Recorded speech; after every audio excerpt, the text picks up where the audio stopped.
the more that we sit in this heart-centered space, the more our heart begins to expand.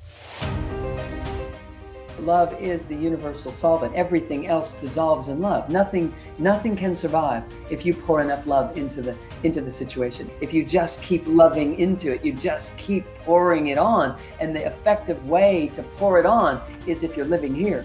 We come here to bring that light into this dimension and to live it out loud. Allowing the truth to flow through you is the most important thing that we can do on this planet. We're here to wake up, and to wake up to what? Wake up to our capacity as creators.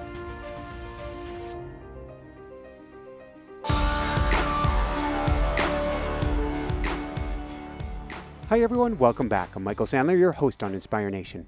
If you've ever wanted to unlock your inner mystic, then do we have the Energy Code show for you. Today I'll be talking with Dr. Sue Morter, the absolute best-selling author of one of my all-time favorite books on energy, The Energy Codes. And that's just what I want to talk with her about today, about how to unlock your energy circuits, to unlock your inner mystic, and open your third eye and pineal gland. That, plus we'll talk about healing complex fractures, opening your heart, and what in the world building circuits of newborn or unborn identical twin girls has to do with anything. Stay tuned on that one. So welcome back to the show, Sue. Are you ready to shine? Absolutely, my friend. It's great to be here. Well, great to have you here in a mighty woohoo. So before we dive right into things, are we really pure, magnificent energy beings? Are we really pure, magnificent energy beings? Yes. Yes, absolutely, 100%. There is no doubt about it. Quantum science is showing us this, and certainly the seers and the sages and the adepts have been allowing this truth to be known for thousands of years. So it's kind of an absolute yes. So then why is it we don't see it? There are many forms of energy, Michael, you know this. It is a wide range of energies. Some are visible, some are invisible. And we exist in multiple dimensions. And so if we are using our two eyes to see in this physical world, we are limiting our perspective of what is actually available. And so when we are opening to a deeper sense of seeing, another way of perceiving life, we begin to come into contact with these higher frequency states of energy that are beyond what the visible eye can see. Thank you. And it sounds, I'm glad you said visible eye. It sounds like the visible spectrum of light. We have a very narrow bandwidth of what light we can see with the human eye, but that doesn't mean there isn't a lot more energy at play out there. With that said, today we're talking partially about our circuits. What are circuitry issues that keep us from recognizing or seeing or using the energy that we have and are? The circuits are pathways of flow. Circuitry is think of it like a highway. And if there isn't a road between here and there, it's a lot more difficult to get there from here. And so what we're able to do is carve our own pathways. And that is what we're supposed to be doing in this life. And if we've not been trained to do so, that becomes a little challenging. And so people default to the pathways or the roads that other people have carved. And it causes us to not really activate our creative capacity.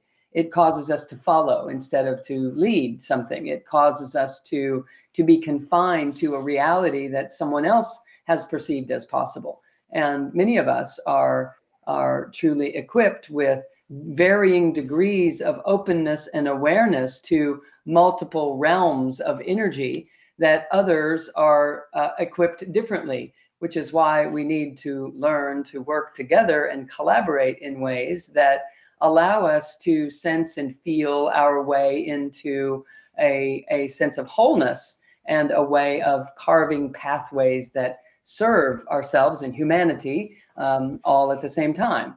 So circuits are pathways of energy flow. The energy flowing in a certain pattern over a period of time will activate the sensory nervous system, and the sensory nervous system can then operate in a synapsing neural pathways to areas of the body or aspects of our own consciousness that it was unaware of before. So what we're doing inside of energy medicine and working with energy as quantum science is describing it is teaching people how to do that, how to build enough circuitry of an electromagnetic energy nature that it can have an influence on the nervous system, so that the nervous system can sustain that pathway, keep it trimmed up nicely, like taking care of the highways so that we can continue to drive down them. Thank you. And we definitely want to play with these highways today. Before we do that, I'm curious. This is going to be kind of a little bit of a complex question, which is we have twin identical baby girls on their way. Woohoo! How does it get any better than this? And you talk about how you saw things as a child that then you weren't responded to in a very supportive manner by others, and you shut off. And the question, and then it took you 20 or 30 or more years to get back to that state. The question is that a necessary path for our evolution, or can we from the beginning work with our young ones to help them build and hold on to these great circuits rather than having to lose them and then come back to them? Great question, and congratulations, by the way. That's phenomenal, and will be quite an adventure for you, I'm sure. So the answer is we don't have to lose touch with our capacities in order to awaken and evolve and fulfill our destiny here on this planet. Most people go through that on some level or another because of not being supported and trained and cultivated along the way. Now, someone being born into your family is going to have a very different life experience than the average adult, the average person that's been, raised in our world. And so brilliant on their part to choose you as their parent, and so this collaboration will be a beautiful one. Now, what will have to happen is, even if you show and you steer and you arrange and you model for them what it is that we're speaking about here, they still have to have their own embodiment of that. They have to be able to find their way personally with it. We can teach ideas and we can even demonstrate the animation of those ideas and those principles, and we can walk it ourselves, which is one of the greatest gifts you could ever give them. And they can have the ideas around them, and they could even converse about them and understand it intellectually. But there will be a moment where each one of those layers of truth have to be embodied by them. They have to find their way with it, to own it, and for it to become alive and enlivened within their own consciousness. And so there may be moments where they look like, from your viewpoint, they may look like they're not learning anything that we're teaching them, or that might look like they've lost touch with it. They might even feel some wobbling moments in their lives, of course, and a disorientation. But at the end of the day, that is part of that, the washing that happens with the expansion and contraction of universal flow and the pulsation of universal consciousness, and the way that embodiment happens in the human system. So they don't have to completely forget, and they probably never will, simply because of being in your stewardship. However, they may have some wobbling moments, but they'll come back to home base more easily than most, for sure. Thank you so much. And if you hear any crowing in the background, we have moved around. I have a pet rooster, and he's taking a nap in his house next to me, but there was a car outside, and so he's all excited at the moment. So I've been muting as he's been singing to us. But it kind of goes along the lines of what we're talking about today, which is authentic self-circuitry versus protective self. And so how do we work with those two so that we can get back to our true circuitry? And for those unfamiliar with this, what we're really talking about is the ego. Yeah. So when we kind of land here, we sort of splat and we disperse, and our mind and our body and our breath, the spirit, they just kind of like disperse. And the course of our lives is about pulling that back together again and landing. and landing back inside of this true, authentic essence of who we are. And what happens along the way is that when we splat and disperse, we come out here on this perimeter and try to engage with the world, and we develop a set of circuits way out there on the perimeter, and that's the false self, the ego self. And so many ways that we come back onto home base. The energy codes and what I'm teaching is teaching people many ways to enhance that process of gathering back together again and unifying, becoming our wholeness. And we call it healing in most of the world, but I don't really think that anything was ever broken. It's just part of the process that we're going through. And as we recognize all of the stages of that process as good, then we don't automatically assume that something bad happened that broke something and now we have to heal that something, which is just a lot of energy that gets wasted in the course of our lives. So if we just know that it's all part of a divine plan and it's all working in our favor and it's going to be fine, then we can get on with actually activating this essential soulful self. So it's not about fixing the problem of the ego. It's about embracing the ego and all of the efforts that I call it the protective personality, because people don't like to have an ego, but they don't really mind having a protective personality or a performing personality because they kind of had to. I had to protect myself. I had to do these things. And so it seems a little more reasonable for someone to have developed sets of circuits in this way. And so what we have to do is come back onto the self and then just start loving into the parts of us that are judgmental, loving into the parts of us that are, too anal, loving into the parts of us that are too judgmental, loving into the parts of us that are feeling insecure or that feel like a saboteur. Instead of trying to get rid of those parts of our personhood, our wholeness, it's about really embracing them and loving them compassionately, pulling them into the heart, which is really metaphorically like a blazing bonfire as far as what it is capable of transmuting. Anything that you put onto the fire of this heart space becomes, it gets burned into ash to be recycled, basically, to be used again in a more effective format. And so when we lean into the tendencies that we have, maybe we have a tendency to become too scattered, or we have a tendency to become too serious, or we have a tendency to self-doubt. Whatever these aspects of our personality are, if we embrace them, then they will meld back into the essential self instead of being a part of us that got created and that is being utilized for means of protection or survivorship or ways of being that we think are serving us in the moment, but that actually cause a lot of pain in the long run. So in short, the answer would be embrace the parts of us that we think are causing us problems. Embrace them as if they are to be befriended and that they are not the enemy. Thank you. This kind of goes along the lines, and you talk about there being two energy systems. There's the electromagnetic energy system. There's the central nervous system. I was hit by a car a few weeks ago. So you're seeing me about a week after surgery. Got a whole bunch of broken parts, which will be healing even better than they were before, even stronger than they were before. With that said, I'm there in the ambulance. I'm gaining consciousness, and I'm starting to cycle energy. And I'm starting to play with energy as I'm coming into consciousness. And what I'm starting to do is run circuits. And I want to talk about that specifically because what you're saying here is, in essence, we get to make the subconscious conscious so that we can start to run different circuits and then get back to our true essence. Does that sound right? Yes, absolutely. Absolutely. We're here to bring the subconscious up to a more conscious level.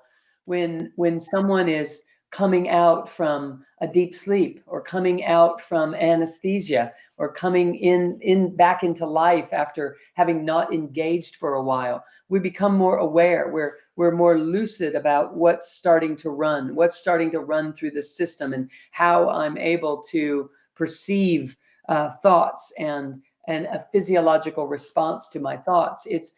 When we have awareness of that pattern, of that moment, all things begin to change. We become more masterful. We become more capable of interrupting it and saying, I feel my mind starting to have an effect on me. I feel my mind starting to clamp down on an old way of thinking that I've been thinking lately, and I don't like how it feels, and I'm going to interrupt it. And so we have an opportunity to do this every day that we come out of a meditation. If we meditate, we have an opportunity to do it every time we come out of any life affirming act. If we go for a walk in nature and we're really bonding with nature, and we're not just jamming to our favorite music and doing that thing, but we're really present with the alpha frequency that the forest brings us, or that the river, offers up, or that the grass itself can deliver. If we're really coming present to that, it's like a reset button. And coming out of that moment of reset, we have an opportunity to have greater awareness on how our system is working, instead of it kicking into a knee-jerk autopilot type of reaction and getting caught up back in the old way of being that I'm always in. I can bring conscious choice to everything. And in that moment, what's happening is those unconscious patterns are becoming conscious. I'm rolling them up to a level of consciousness, instead of being locked underneath this trap door, just running my body based on fight or flight, or based on the patterns of my past and my story and how I've had to operate in order to survive. All of that has to change, because those moments that established that 20 years ago or 30 years ago are not designed to continue to run for 20 and 30 and 40 years for people. We're supposed to open that trap door and allow this to realize, oh my God, that moment is long gone. It's not who I am. It doesn't define me. I have more power over this mind than I thought I did. And when we start to feel, I'll never forget, like when my mother passed, I remember waking up the day after she passed, and that morning, the moment I started to come to and I realized where I was and what was happening, as the seas just came over my body. It was like, oh my God, I lost my mother yesterday. I don't have her anymore. And whoa, just that seizing. So that's an opportunity for people to realize the way the mind starts thinking, there are physiological responses that come to that. I had to stop in that moment and say, wait a second. I'm going to breathe in openness here. Now I'll never be away from her. I don't live 900 miles away from her anymore. And this is what I started thinking instantly. She's not in a body. She's everywhere. She's here.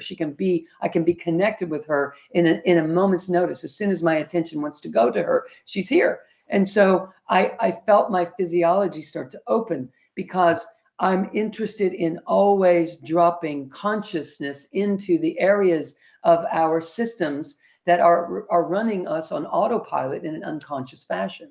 So we're here to do that. That's the purpose of our lives on this planet, is to bring the unconscious conscious. That's what awakening is. We're waking up that which was sleeping in ways that we didn't think we had masterful management skills, and we can develop those skills. And that's the point. And that's taking us from the role of either a victim or somebody who is reactive in life. You are reactive. You wake up, I'm reactive to my mom having passed, to putting you in more of a creatorship role. Hey, what can we do with this if I recognize that we're operating on an energetic level, not just on my five senses? Yes, the energy being is multidimensional. We are capable of things far beyond what we were trained in elementary school to start thinking and seeing and believing, and how we were taught to process things. But our teachers were taught the same, and their teachers and their teachers, and so it's just this handed down inherited limitation that is plaguing humanity and causes humanity to rev and to rise up and to be angry and to be frustrated, all because we're not utilizing our full capacity, and no one really likes that for an extended period of time. We get frustrated like a caged animal, and it's just not okay. And so what we're teaching people how to do is to breathe their way out of that cage. And we're teaching people how to learn that taking initiative is the point, not sitting and waiting for someone to give you permission, that we actually come here as pure creative energy. We are creative energy itself. The whole of the universe, the whole of the manifest reality is creative energy in nature. And we are that compressed into a body. And so we're here as creative energy, but people are teaching us how to, fit in the box and do what we're supposed to do and follow the lines and those kinds of things. And we have to learn how to responsibly step out of that box and compassionately step into a leadership role and lovingly tap our creativity and allow it to generate a world that cares and generate new rules that are based in possibility instead of limitation and fear. So yes, the short answer is we're here to wake up, and to wake up to what is the question, and the answer to that is wake up to our capacity as creators. We're not here just to learn to be a better follower only. We're here to learn how to create a loving environment in which everyone can thrive, and things along those lines. What's so cool about this, I'm gonna go to some old school vernacular here, movie vernacular, is you're talking about Star Wars and using the Force. Using this energy for good actually makes you more powerful and being able to do more things for good. It's a self-fulfilling or self-feeding mechanism. In fact, let's go from there. What is a quantum flip? And then I want to get into the energy codes. Oh, sure. So the quantum flip is just what you're talking about right now. The quantum flip is, how do I go from being a victim and being controlled by my boss or the people in my life or my role in life, or just this victimized, there's nothing I can do about it feeling? How do I flip that over into realizing, actually I can create anything I want. If I'm choosing toward what's true for me, and it causes a limitation in my life, like I won't be able to do this anymore, or I won't be able to do that, but I'm choosing what is true for me, what path will unfold for me is my true path. It is my true path, and it will actually serve me and support me more than I'm able to create for myself when I'm busy trying to do what I think is expected of me, or trying to do what I think a good person would do. The bottom line is we're good people. We're made of goodness. And if we don't distort that or contort it too much, the goodness just shines. It just comes through. But we haven't really been raised to know that. And so people don't believe that they're good. They think there's something deep and dark and hidden in there that if anybody ever saw it, it would just be horrible. But that is just because we've been suppressing our authenticity for so long that it's starting to rise up, and it wants out.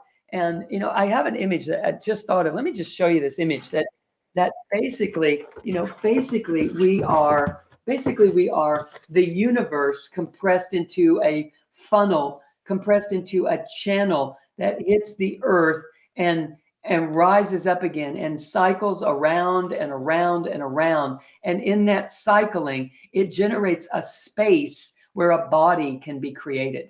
And that is the body of energies that is the truth of who we are. Now, it's all made of the cosmos. It's made of creative essence. This is creative energy, this white essence. And so it is all that exists. And so we are literally, that goodness is here in this formulation that is what we call I am.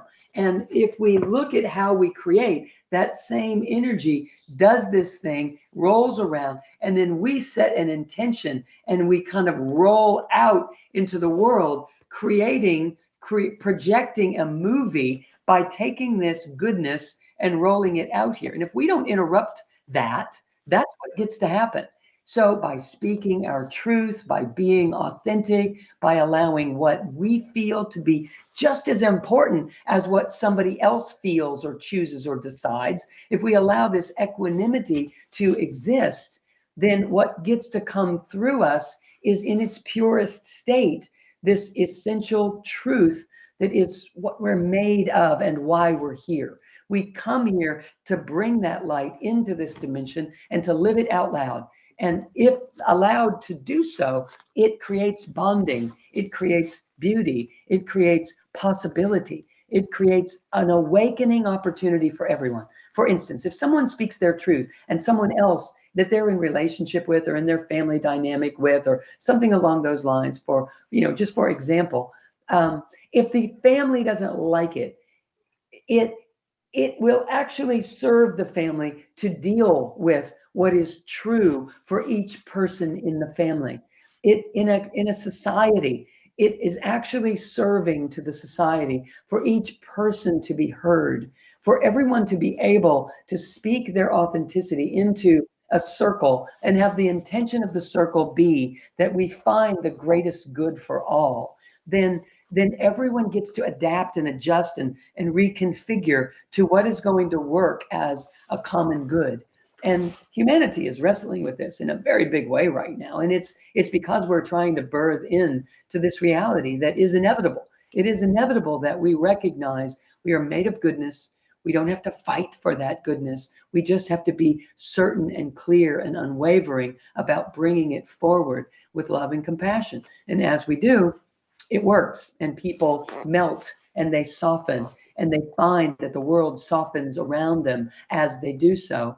And all of a sudden, people that were not speaking are collaborating. But when we hold it in, we start to act it out without saying anything, and it ends up creating dissonance and a discordance between us and whomever.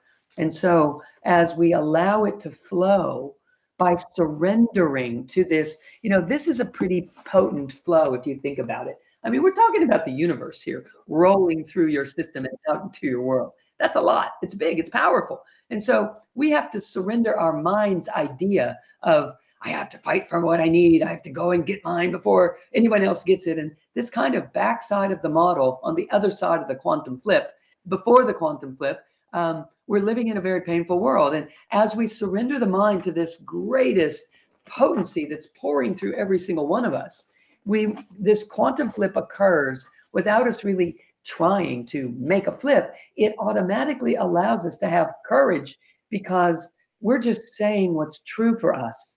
And it doesn't take courage to do that. It's like the truth just starts rolling out when we learn how to process life in this way. When we learn how to do this, it's easy. So we don't lose sleep over it, and we don't fret over it, and we don't debate it and hem-haw and have to talk to 6 friends about a decision that we're making. We just feel it and we just go with it, and it just works. And that's really the life that we're supposed to be living on this planet. Thank you, thank you, thank you. So I want to dive into some of the energy codes here. And first, you've got a visualization in my head of like a transistor at a house. And if the transistor is trying to shut down the flow, everything blows. You need to actually allow that energy to pass through. And that's what we're talking about today. So what are the energy codes? And then I want to dive into some specific ones. And I want to talk about mysticism and pineal gland. And it's interesting because you're talking about going from the me to the we, which is actually dialing down things like the pituitary, dialing up things like the pineal. But what are the energy codes? Mm-hmm. So the energy codes are a series of practices. It's a technology that allows us to, it's like a technique, series of practices that you put together. And it's a technique to allow for a flow through our system to support the images that I've just been showing you. And I might have another image here that would show us something that might be of benefit. That energy flows from overhead down and then cycles around. This is what we were looking at before. It comes from that funnel into a channel, hits the earth, and cycles like this. And for most people, as it's rising up from the earth, it comes up in a distorted sort of way because we shut down here. We don't believe in ourselves. We don't trust our gut. We don't allow love to be as significant as it could be, et cetera, et cetera. And it creates a wobble in the rising energy. That wobble creates a distortion in the energy field here. And that distortion causes this person to look through that field and think they're responsible for everyone's okayness, or it causes them to overgive, or it causes them to shut themselves down and just let other people take over. And so the energy codes are a series of principles and practices that allow us to learn about what I'm talking about and to apply building the circuitry so that the circuits, the superhighway we were talking about before, is building circuitry right through these gaps, so that we're running back on this again. This is very reproducible, even if we're operating like this. And it's important for people to realize that. And so the energy codes are teaching us how to take our attention into the body and feel how the energy is not operating in a smooth flow, how it is, train wrecking against certain obstacles or blockages or gaps in our circuitry, and to be able to remedy that and allow the energy to flow again so that we take the distortion out of how we look into the world and we can see more accurately who we really are and what's really going on. Thank you. So let's go through some of these here, and I like what you're really talking about. It's a line of yours, which is embodiment, not enlightenment. We are actually coming back into our bodies to then allow this energy to flow. In fact, let's go to the first one here. Let's go to the anchoring code. What does this mean to get back into our bodies, and what is an exercise we can do to help us with that? Sure. So the anchoring code is about realizing that we're dispersed and we live in our heads and we have to tether ourselves back into the body. We have a tendency to float up in our heads because we think all the time, and then we get ethereal, and then we even seek, help from above and beyond, and we pull ourselves up out of the driver's seat. So it's kind of like trying to drive your car by sitting on the hood or sitting on the roof of the car. It's kind of a rough reach and not too graceful. So the anchoring code is about pulling ourselves, it's about many things, but one of the practices inside of the anchoring code, which is an entire chapter in a book, but one of the practices in the anchoring code are to learn how to tether yourself here in the core of the body instead of dispersing and becoming flighty and scattered again. And so there's a practice called Mula Bandha, which is root lock is what it means. And it's a way to anchor ourselves and tether ourselves to the body and to the earth in such a fashion that we feel grounded and we feel clear and we're capable of making decisions and not getting carried away with the story and getting all caught up in the drama of something and writing stories about why people are saying or doing what they're saying and doing. And we get so caught up in that. And instead, all of that is a waste of energy, because the only thing that we know for sure is that we are here and we are speaking our truth into the world. And how the world responds is for the world to respond. It's for them to awaken and do the same. And so the anchoring code, Mula Bandha, is a practice that we draw the energy down into the tip of the spine. So when we contract the muscles of the base of the pelvic bowl, similarly to how we would if we were going to the bathroom and we had to stop the stream instantly, there would be certain muscles that we would contract in order to get that to happen and to stop the stream instantly. So if we squeeze those muscles for just a moment, just squeeze them, and then kind of release by 1/2, but keep some tone in those muscles, and then kind of just lift it up toward your heart. Just kind of pull it up toward your heart. And it's going to be weird because people don't do this. It's like, what are you talking about? But just play around with it. Within a couple of days, everybody catches on to it. And the next thing they know, they can be driving down the road and being upset about something that's going on at work or something that's going on at home, and they're thinking about it and they're driving. And if they do Mula Bandha, what happens is it pulls you down into your body. And now your body can work as a filtering mechanism that it's designed to do and allow you to ground and integrate energies in a very different way. And the upset that you had just a moment ago disperses because that energy is now being filtered down through your body and integrated in a different way. And it allows you to clear your mind instantly and to be more available, more present. And so part of the anchoring code is anchoring ourselves, integrating, grounding ourselves. What you alluded to that we didn't have much time to speak about is that we are this. This is who we really are. We think this is who we are, and that we have this light pouring in. We actually are the light that is deciding to come here and have this life. We are this higher consciousness that is choosing to come into the physical dimension and take a body, build a body, and have a life here in this physical dimension.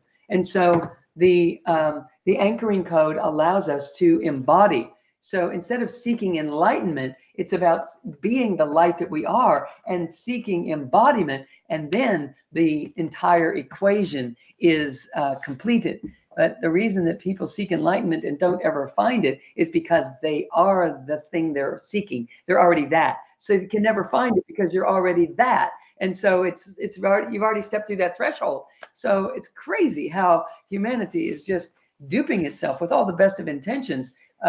Our goal truly is to realize that we are the light and to embody ourselves and come landing here in the physical dimension with gangbusters without holding anything back and just allowing ourselves to be free and creative. And when we truly are free and creating, we are loving and we are compassionate, and we want everyone to have what we have when it's really happening for us, when it's authentic. And so that's how we know if it's working. If it's working, you become generous of spirit, you become thrilled to be here, you become adventurous and curious instead of angry and upset and begrudged because nobody treats you right or it's just not fair.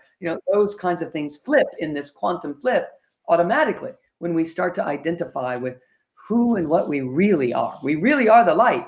We are beings of light that are coming here and revealing, or not. And so let's let that happen.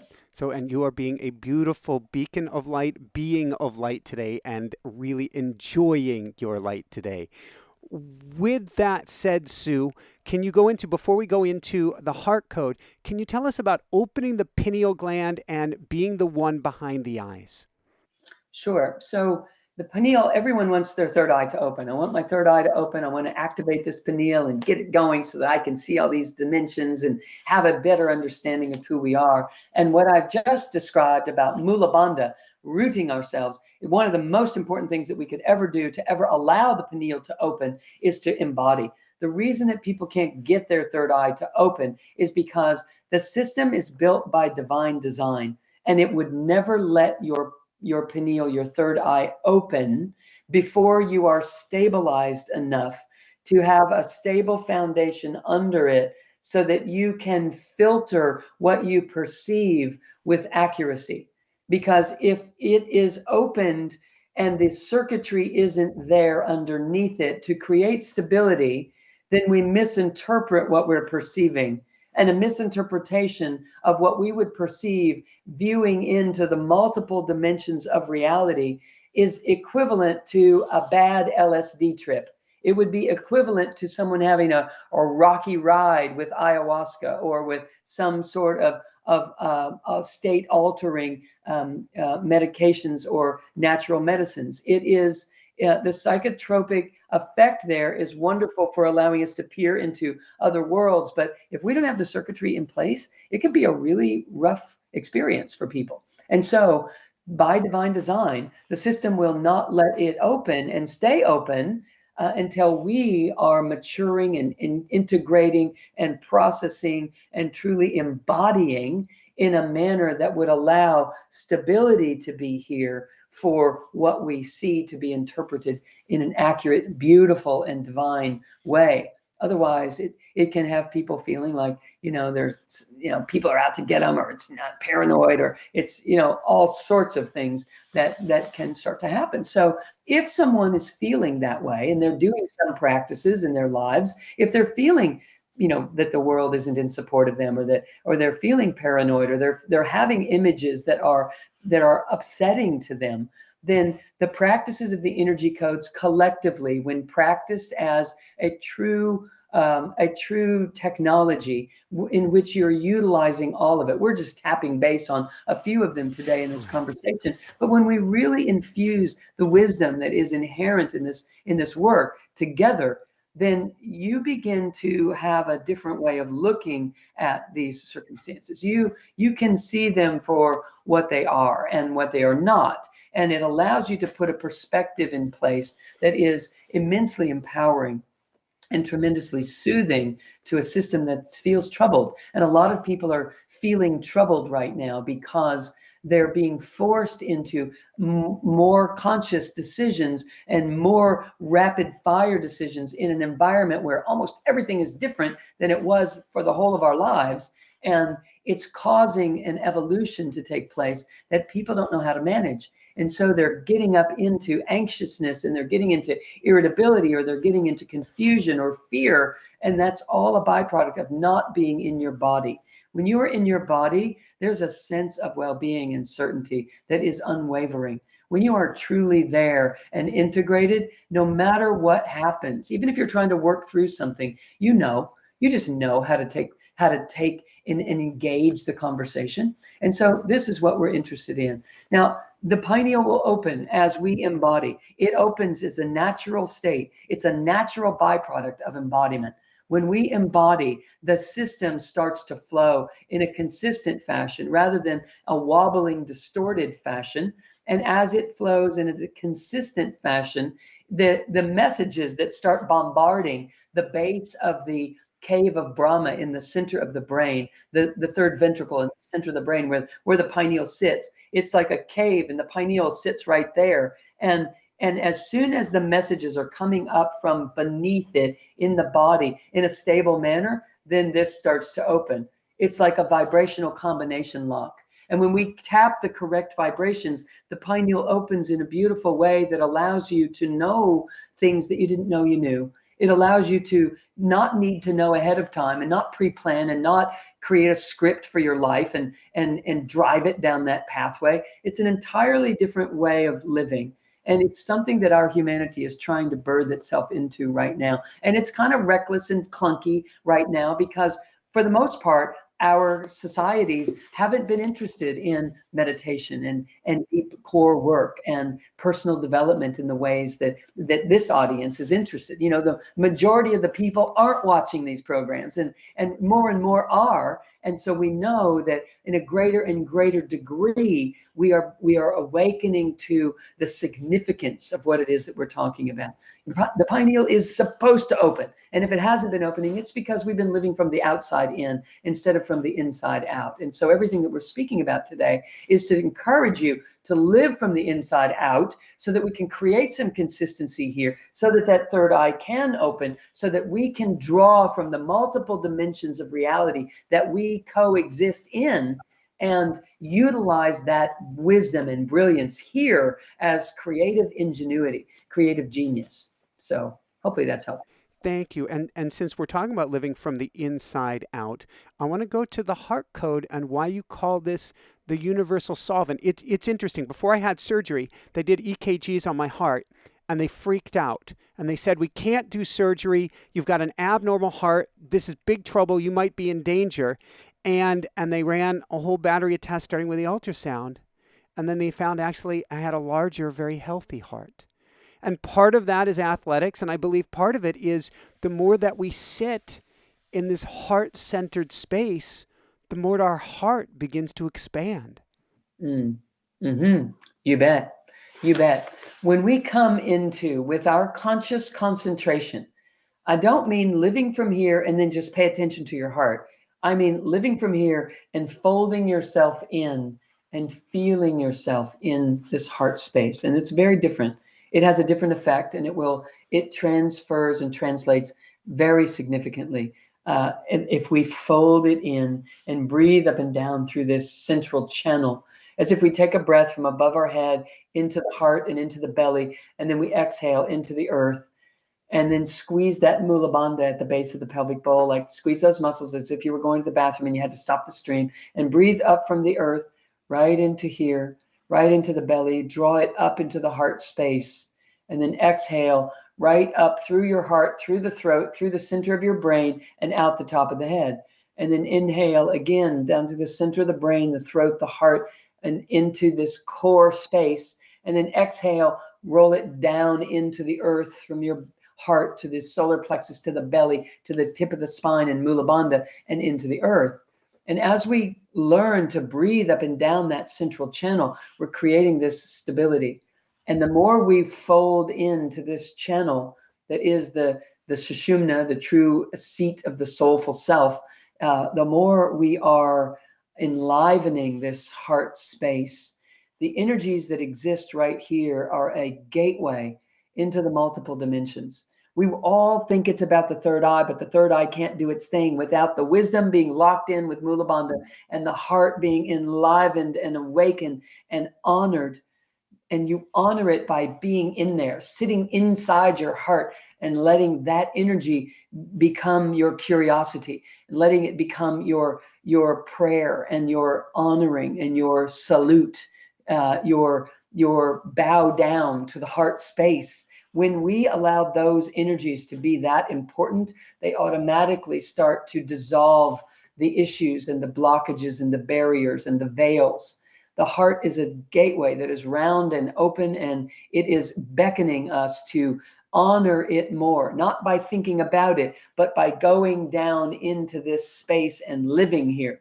Bring your conscious concentration into your heart and breathe in such a manner. In fact, there's a breath I'd love to share with everyone. Please. If we have a moment. Okay. Yes. So So there is a heart coherence breath, and this is part of one of the practices in the heart code chapter. And this is a resonant breath that allows you to bond with the earth, and it allows you to be open to the divine and receive and perceive what is happening from overhead, what is descending, and what parts of you are still trying to land in this body.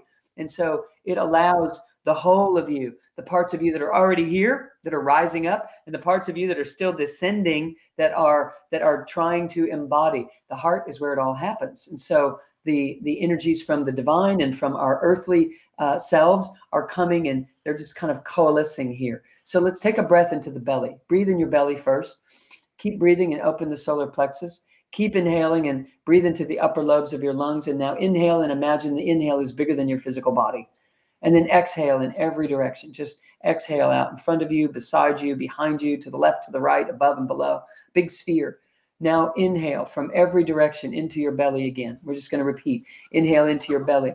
And as you inhale into the belly, inhale into the solar plexus and allow the upper lobes of the lungs to be part of your inhale. And then inhale bigger than the body, and then exhale in every direction. And inhale from every direction into the belly first, and then stretch open the solar plexus, and then inhale into the upper lobes of your lungs. Inhale bigger than the body, and exhale in every direction. And putting all that together, just inhale to your core and exhale out in every direction. And inhale to your core and exhale in every direction.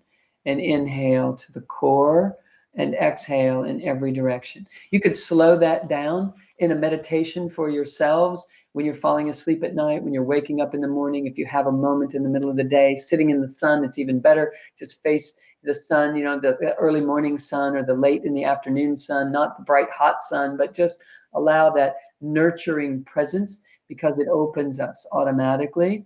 And just allow that breath to slow down and carry you into what is actually a universal breath. There's a universal breath that you can catch the wave of, that will breathe you instead of you trying to breathe you. And then you're catching this wave that we're speaking about in such a manner that you can let it resonate and run right through you and out into your world.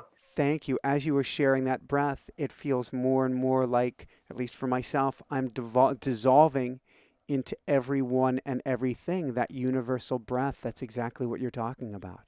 It is. It dissolves everything. So it's because we're tapping the vibrational frequency of love in that moment. That's what's happening. We're tapping the vibrational frequency of love. If we talk about the unified field, when we start compressing that unified field, it becomes, it starts to create vibrations. With each compression, a new vibration is created. And the very first compression creates a vibrational frequency that we call love. So when we are in a state of loving presence, we are as close to the unified field as we can get and still be in a body. So love is the universal solvent. Everything else dissolves in love. Nothing can survive if you pour enough love into the situation. Love surfaces everything that is unlike itself, that is not love. And it dissolves it. If you just keep loving into it, you just keep pouring it on. And the effective way to pour it on is if you're living here.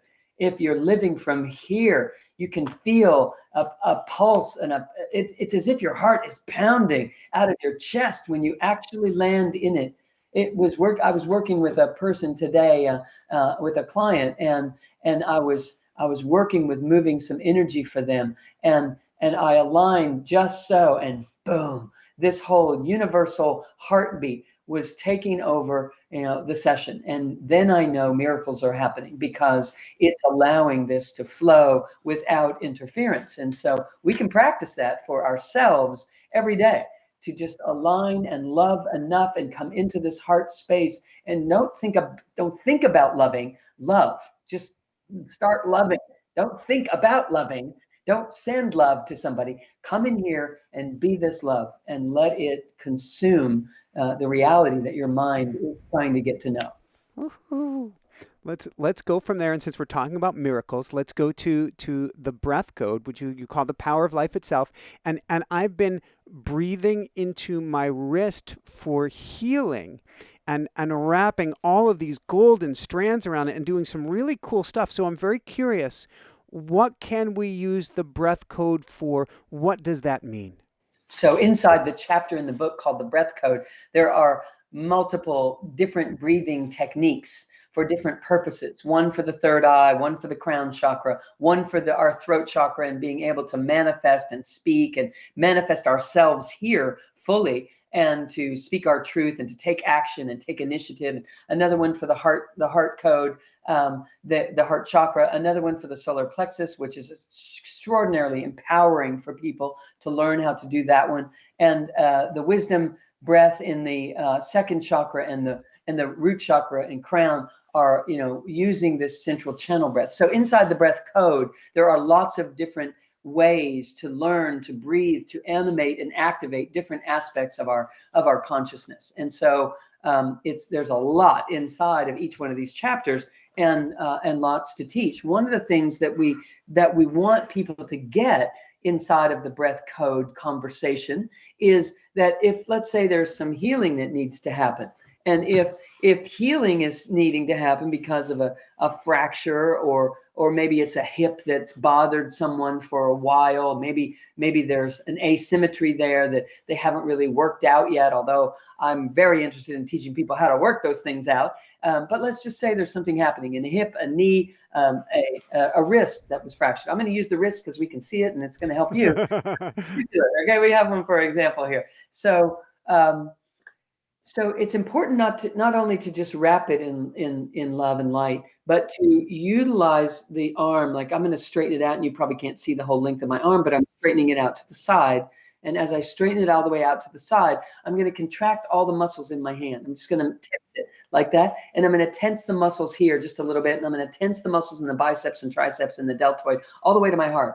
So I'm going to breathe in through my fingertips and in through the palm of my hand, through the fingertips and through the palm of my hand, down my wrist and right through the areas of injury and right through the elbow. But I'm going to have it straight. I'm just bending it so everyone can see it here. So I would breathe it. It can be down by your side, and you just breathe it through your fingertips as if you could breathe through the straws of 1,000. If your arms were made of 1,000 tiny drinking straws, and the straws were coming out the ends of your fingers, like if you put your hand in a box of drinking straws, you could look down through the end of them and see all these little straws, and just imagine that your arms and legs are made of that, and your torso, because they are liquid crystals that are tubules before they are ever crystalline in nature, in our formulation, in the developing embryo.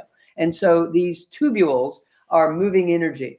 And we need to learn to move our energy consciously through these tubules. And then we start to change our bodies and change our lives in a very big way. So we're going to straighten that and contract the muscles just enough that there's some life in there. They're awakened, enlivened. And then I'm going to breathe through that right into my heart. And I'm going to breathe right back out through it. And then I'm going to breathe through it into my heart and then breathe right back out through my fingertips. And go slow so that you can feel it. Like you have to work with these things and like imagine feeling it. And then actually you begin to feel it. It starts to happen that you're sensing the energy moving down this arm and all the way out the fingertips. And as it passes through here, you're going to feel tingling in the healing process. You're going to animate it and facilitate the healing process even faster. I have broken arms and not had to use the conventional methods of casting, etc., and used the processes that I'm sharing in this book, as well as in my Body Awake yoga practices that I teach people, how to move the energy through the body in such a way that it heals and it integrates. And this is what we're here to learn how to do. A byproduct of that is we tap all the aspects of our consciousness that are a part of these parts of our body that don't get used until, something comes up and we need to learn how to utilize them. Thank you. And since we're talking about really, it's not so much becoming a mystic, we are mystics, but can you talk with us about the visionary breath in the sixth chakra? You bet. So, again, we're speaking about the pineal and wanting to tap all of the benefits of the pineal and wanting to utilize all of our faculties. At one time, science was saying, the pineal is just a remnant from some reptilian stage that we were in, and it's not really necessary and it's not really utilized. And the only reason that it's not really utilized is because we've been raising ourselves in cultures that have not been tapping it and utilizing it. If you didn't ever use your right arm, it wouldn't develop the same as your left arm either. And so we've just been shut down in that department because we were busy externalizing our attention. And now we're realizing how important it is to not leave home to do so, that we have to take the soulful self with us into the decisions that we make, because we made a lot of decisions that didn't serve our planet very well. We've made a lot of decisions that aren't serving our unity very well. We've made decisions because we've been caught up in the external world too much. And now we're returning to some ancient practices that said, don't do that. Don't ever do that. Don't ever leave behind this true core essence. And if you do, you'll find pain. And here we are.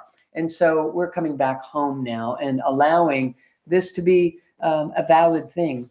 And as a byproduct, we are learning how to feel and sense beyond what meets these physical eyes. And the third eye, the inner eye, is this visionary true self.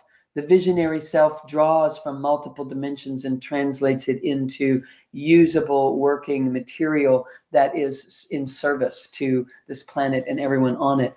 And so it is important that we get it to open, but it is even more important that we authentically get it to open in an integrated fashion. So the visionary breath is something that we can do just to kind of juice up the area in here to allow it to be ready to open with ease and grace. It won't force it open because I would never teach someone how to do that for reasons I've just been discussing in our whole conversation. But I can tell you how to kind of massage the area a little bit in a way that allows it to be pliable and malleable, so that as those messages are rising and the stability is coming up through the body, that it can be met with readiness. It can be met with preparedness in such a fashion that we know what's going on and we can sense it and feel it and facilitate it. And so inside of the energy codes, I work with people in a much more detailed fashion. And I have to keep saying that because this isn't just a do this, do this, do this, and you'll have it. It isn't that. And I don't want to do disrespect to the technology or the techniques of the energy codes, nor do I want to ever put someone in a position where they're, overdoing this and causing something to open, and then they don't have the circuitry to manage it, properly, and have it cause any kind of discomfort in their system because they're feeling this creative energy rise and it doesn't know where to go. And we call that anxiety, by the way. That's all anxiety is. It's just creative energy that doesn't know where to go. We don't know how to route it into our throat center and manifest in our lives the way that we're designed to, because we haven't been taught until now. And so inside the energy codes, I'm teaching people how to do that. So the energy codes isn't just a book. It's also a series of courses that people can take live with me online or in person and learn how to do all of these things that I'm speaking about. So let me pause you for a second then before we go into the visionary breath. Where can people go to find out more then?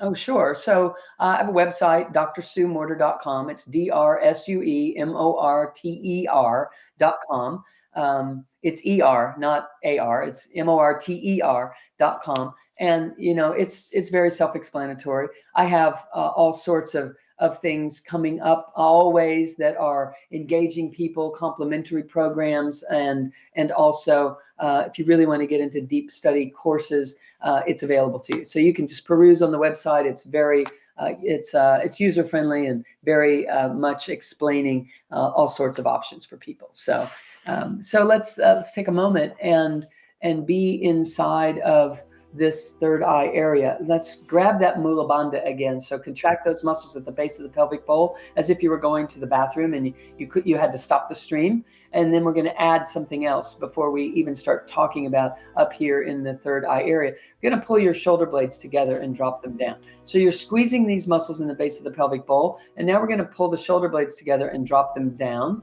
And it kind of rolls the heart space open, rolls the shoulders back and down, and kind of just opens you. Now just kind of take a few breaths in your belly and allow your attention to come into your heart space. Just inhale and exhale in the belly. Inhale and exhale. And now let's take a breath from underneath where you're sitting in the earth. Breathe up into your belly and into your heart. And then exhale. Let that breath rise up through your throat in the center of your into the center of your brain. And just exhale right into the center of your brain. Now let's take a breath from overhead and breathe right down into the center of the brain. Come all the way through that to the throat, to the heart.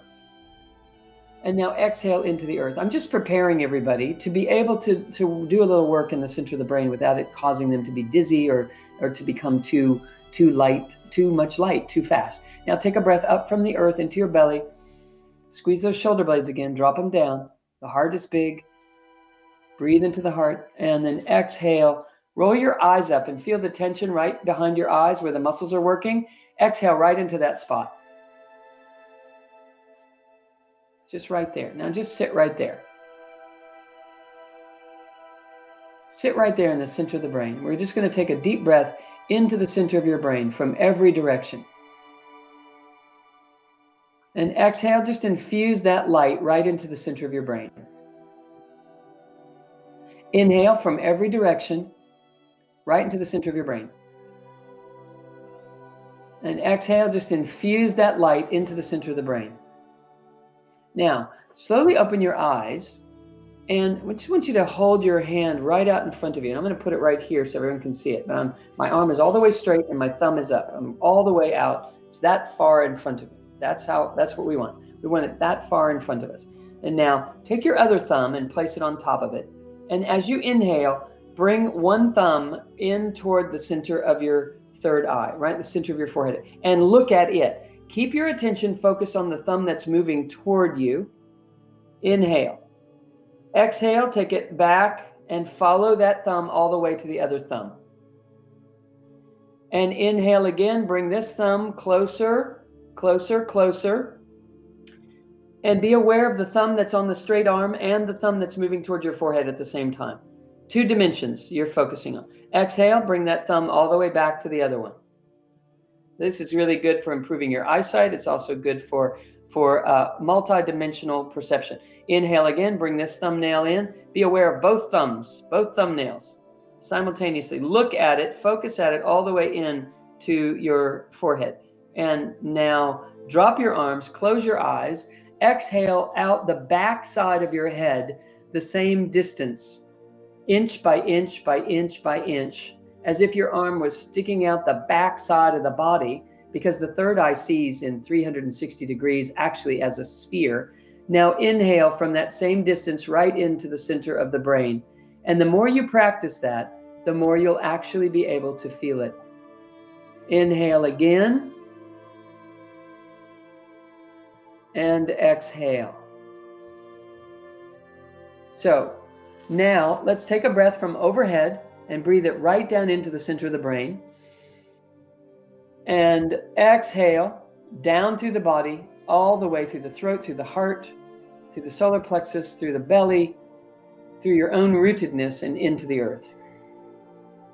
And inhale up from the earth into the belly, into the heart.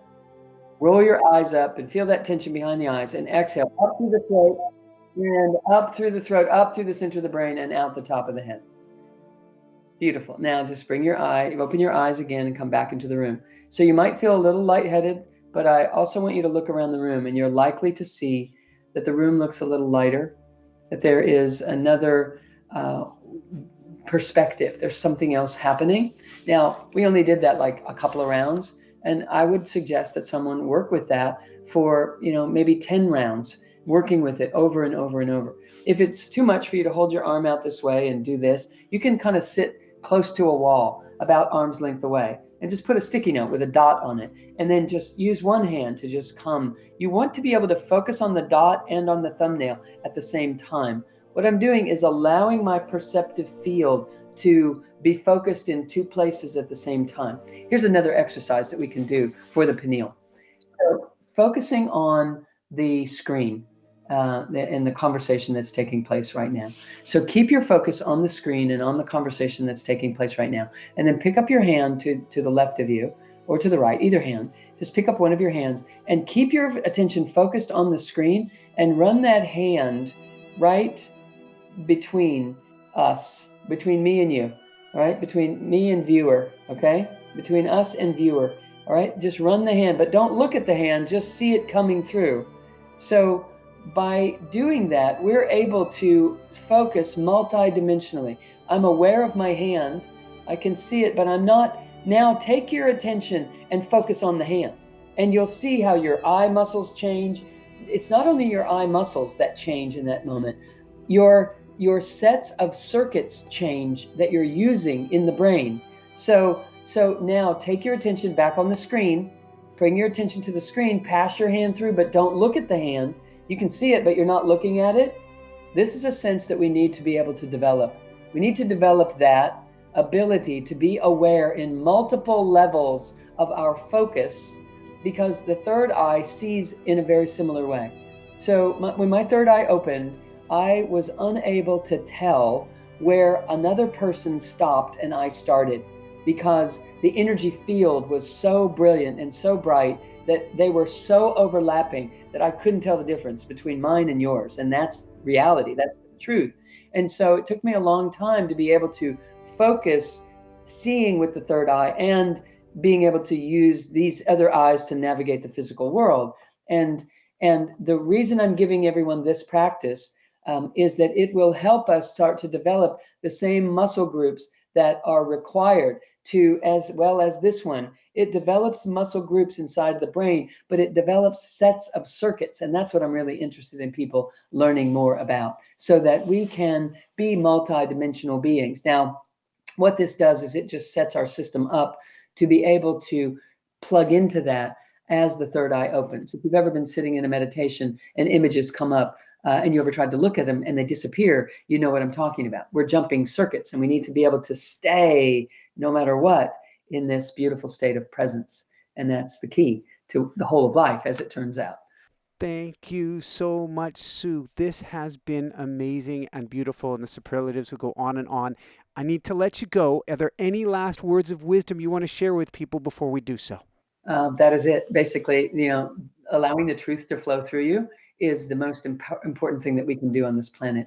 Be honest sooner, and lovingly, compassionate.